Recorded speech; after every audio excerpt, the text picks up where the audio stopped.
A gente vai falar um pouquinho primeiro sobre índices e taxas, tá? A gente fala muito, quando fala em dados estatísticos, de, por exemplo, índice de desenvolvimento humano, a gente fala em velocidade, a gente fala em densidade, vários tipos de índices que a gente fala. Tá? Vou dar aqui 2 exemplos, depois eu vou colocar mais. Então, índices são razões, certo? Vocês lembram o que era a palavra razão lá do fundamental? Razão é o resultado de uma... Muito bem, resultado de uma divisão. Certo? Então, eu vou dividir duas grandezas. Ó. Por exemplo, renda per capita é um tipo de índice muito importante que serve para quantificar a riqueza que circula numa determinada comunidade, uma população de determinado país, enfim. Certo? Se eu digo que a renda per capita por mês de um país sei lá, é R$ 1.200, se a renda per capita no país é R$ 1.200 por mês, então se eu pegar a renda total, tudo que o país produz em um mês, então tudo que produz, a grana que produz em um mês, e pegar e dividir pelo total de pessoas, eu vou ter a renda per capita por cabeça, per capita. No caso, pode ser mensal, anual, como vocês quiserem. Certo? Então, se eu digo que eu tenho lá a renda per capita mensal numa cidade é R$ 1.200, eu quero dizer que as pessoas, em média, naquela cidade, as pessoas, em média, ganham um total de R$ 1.200. O que não quer dizer que todos ganhem R$ 1.200. Eu só estou dizendo que isso é uma média. Outro exemplo, densidade demográfica. Esse aqui é um outro índice bem importante para a gente ter uma noção do quão habitado é uma determinada região. Por exemplo, lá na Amazônia, como a Amazônia é uma região densamente ocupada por florestas, certo? Por mais que muito esteja sendo desmatado, mas ainda tem uma quantidade ali de fauna e flora muito grande, então a quantidade de pessoas nessa região é muito baixa. Certo? Agora, em compensação, se eu pegar um grande centro, como por exemplo a cidade de São Paulo, a cidade de São Paulo, por um mesmo pedacinho de chão, tem muito mais gente morando do que na Amazônia.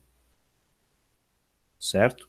Aqui eu estou falando de densidade demográfica. Então, por exemplo, vocês podem aí pesquisar, eu vou dar o exemplo de Floripa, tá? Que é o que eu lembro aqui de cabeça. Floripa tem mais ou menos, gente, 450 quilômetros quadrados de extensão. O município de Florianópolis tem uma área aproximada de 450 quilômetros quadrados. E a população é algo em torno de, esse número provavelmente não é o número de hoje, mas é o último número que eu lembro, 450 mil habitantes.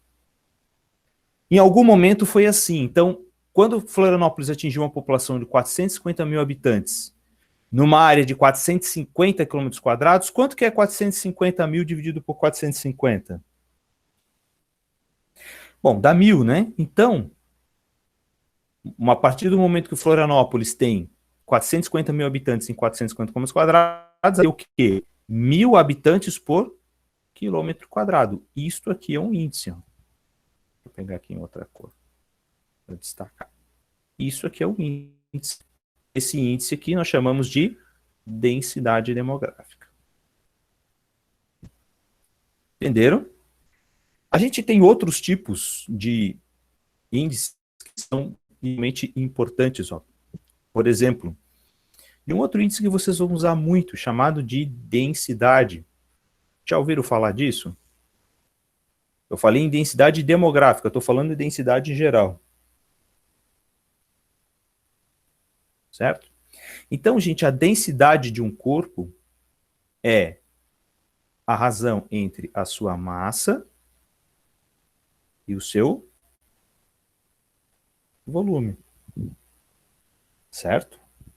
Então, por exemplo, se um determinado corpo material, ele tem 250 gramas e tem um volume total de 100 centímetros cúbicos, quanto é 250 dividido por 100?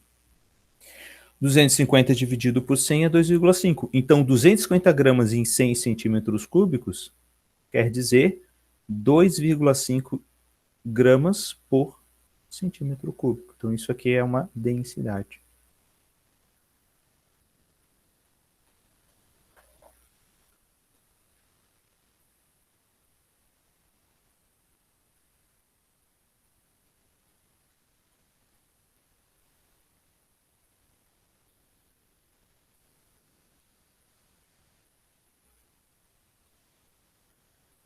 Outra razão importante aqui, ó, velocidade escalar média. Então, se um carro está andando na BR, ele tem ali uma distância percorrida. Ele percorre uma certa distância. Em um certo tempo, eu tenho que a gente chama de velocidade escalar média. Então, um exemplo, um carro andou, sei lá, 600 quilômetros e fez essa viagem de 600 quilômetros em 8 horas. Então, qual foi a velocidade aqui que ele... qual foi a velocidade aqui que ele usou? Sim, de fato, física, química, tudo isso vai usar índices e taxas, tá? Tudo isso vocês vão usar bastante. Se o cara anda 600 quilômetros em um período de 8 horas, quanto é 600 dividido por 8? Vai dar 75 quilômetros por hora. Isso aqui é um outro índice, uma outra razão. Eu posso colocar dezenas de exemplos aqui para vocês, tá? Inclusive, eu até fiz imaginei uma arte aqui. Fiz uma... Vamos ver se vai dar certo aqui o que eu fiz. Cuidado isso aqui. Então, aqui, finalmente, aqui eu tenho um copo de água, certo? E aqui neste potinho, vou escolher aqui a marca do requeijão, tá? Neste potinho eu tenho sal. Então, o que vai acontecer se eu botar sal neste copo? O sal vai se dissolver. Então, eu botei aqui um pouquinho de sal. Vou dar uma mexidinha. Não vou beber, que isso aqui é água da torneira, tá? Botei. Ixi! Já deu uma precipitada boa aqui. Por que deu essa precipitada boa aqui? Então aqui, ó, até deixa eu ver se dissolveu tudo aqui. Vou botar aqui perto da câmera e mostrar pra vocês. Não, ainda tem um pouquinho aqui. Tem um pouquinho. Daqui a pouco isso aqui precipita. Então, por que aqui precipita? O fato é que se eu tenho um recipiente aqui com água e eu tenho aqui esse sal vai ter uma solubilidade, certo? Eu vou ter um índice máximo de sal para, no caso, 1 centímetro com 1 ml de água.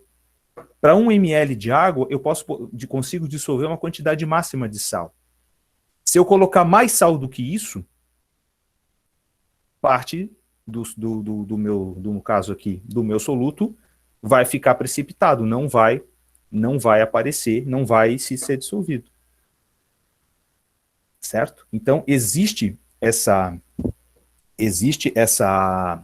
esse coeficiente, existe esse índice na jogada. Gente, precisamente agora, até andei pesquisando aqui, acho que dá 36 por 100, 36 gramas para cada 100 centímetros cúbicos. Aqui eu coloquei mais ou menos 200 centímetros cúbicos, nesse copo aqui, ó. Olha o que eu fiz aqui, eu botei mais ou menos 200 centímetros cúbicos. Então, em 200 centímetros cúbicos, se é 36 gramas para cada 100 centímetros cúbicos, eu consigo, então, 72 gramas em 200 centímetros cúbicos. Faz sentido isso que eu estou dizendo?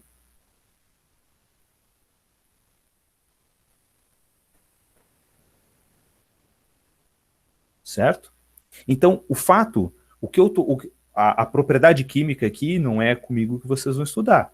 Mas aqui, ó, nesse experimento aqui, eu tenho um número por trás do resultado desse experimento, certo? Que é o coeficiente de solubilidade, certo? Não sei se é assim que chama, desculpa se eu estiver usando o nome errado, tá?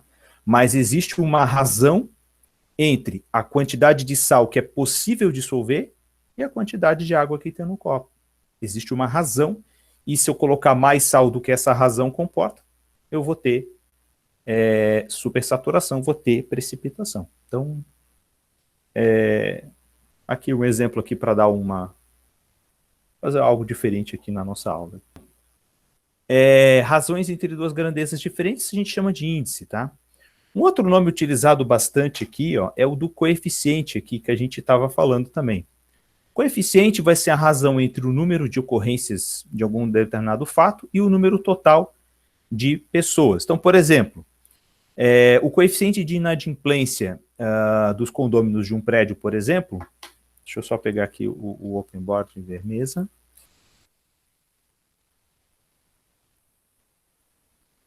Tá? Então, se eu pegar, por exemplo, se um condomínio tem,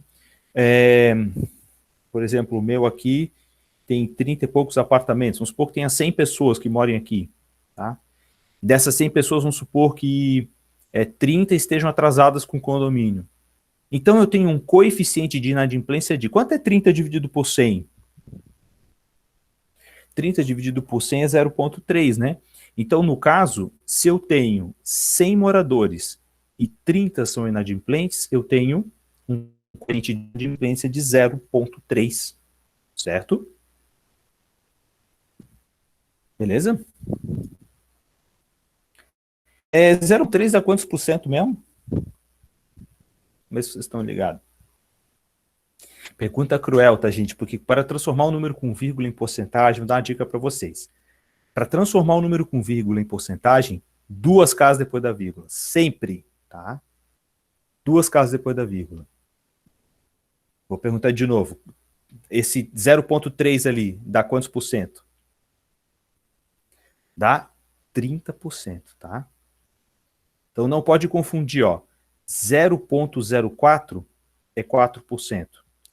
0,4 é 40%. Olha a diferença de um para outro. Olha a diferença de um para outro.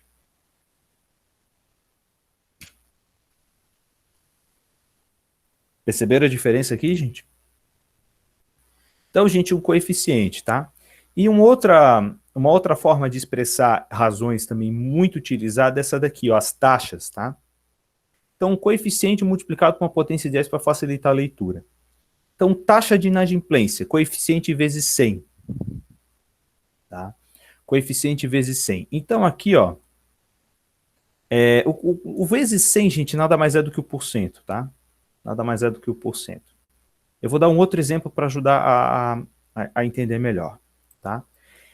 Às vezes, em vez de falar em porcento, eu posso dizer assim, ó, a taxa de mortalidade infantil em uma determinada cidade, em um determinado estado, ou em um determinado país, vamos supor que seja 50 crianças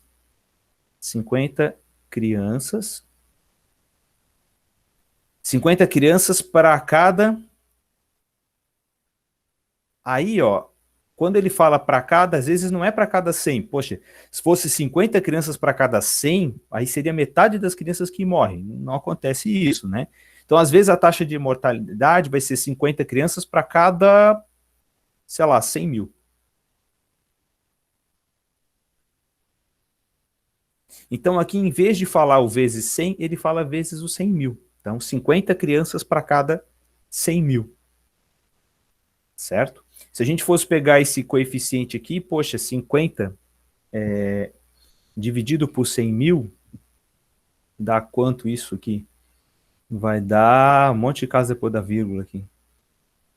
Deixa eu ver aqui, 50 dividido por 100 dá 0,5. Então, 0,0005. Para vocês terem uma ideia de como esse número aqui seria por vírgula, tá? Então, o que eu quero mostrar para vocês é que, às vezes, em vez de falar em tantos por cento, sei lá, em 20%, 30%, eu posso falar 20 para cada 1.000, 20 para cada 10 mil, certo? É uma forma, vamos dizer assim, melhor de se entender alguma taxa, algum cálculo que seja relevante, como é o caso, é o cálculo da mortalidade infantil.